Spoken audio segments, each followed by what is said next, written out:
একবার শিখবো আমরা বৈকল্পিক বচন। কি বচন? বৈকল্পিক বচন। সবাই হেডলাইন দিবা বৈকল্পিক বচন। বৈকার ক, লয় পাইরসি ক। বৈকল্পিক বচন। তাহলে বৈকল্পিক বচনটা কি? যদি দুই বা ততোধিক সরল বচন, যদি দুই বা ততোধিক সরল বচন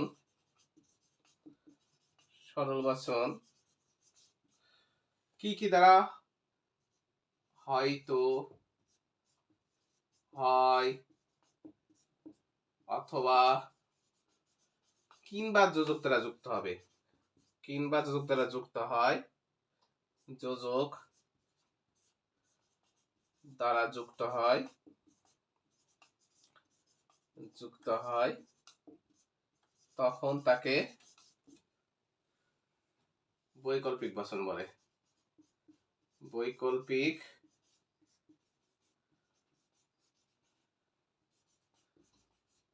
বচন বলে। এইগুলো দ্বারা যদি যুক্ত হয় তখন তাকে কি বচন বলবে? বৈকল্পিক বচন বলবে। ঠিক আছে? এই বৈকল্পিক বচনকে একে ভেল, এই যে ভেল প্রতীক দ্বারা প্রকাশ করা হয়। প্রতীক, ভেল প্রতীক দ্বারা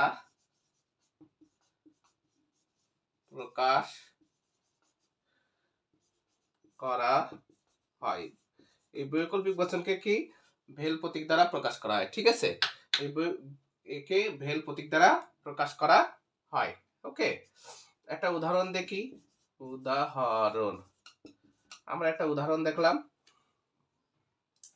উদাহরণ লেখো, যে লিখলাম হয় তুমি চাকরি করো অথবা হয় তুমি পড়াশোনা করো অথবা চাকরি করো। আমি লিখলাম হয় তুমি পড়াশোনা করো অথবা চাকরি করো।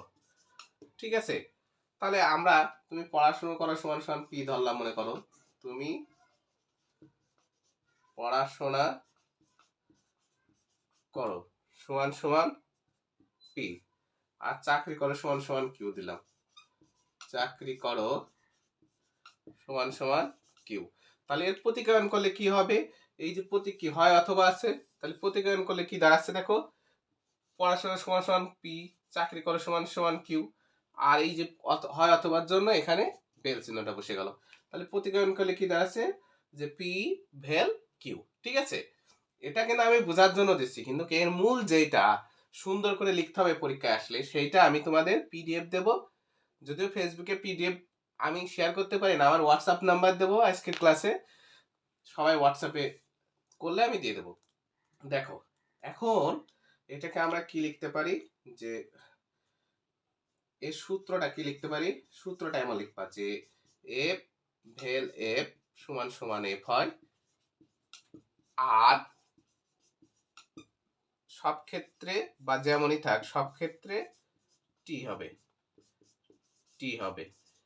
এফ মনে করো এফ ভেল এফ সমান সমান এফ হয়, আর সব ক্ষেত্রে টি হবে। আর পৃথিবীতে যেমনই থাক, যেমন যদি এমন থাকে টি ভেল টি তাহলে টি হবে, যদি থাকে টি ভেল এফ তাহলেও টি হবে, যদি থাকে এফ ভেল টি তাহলেও টি হবে।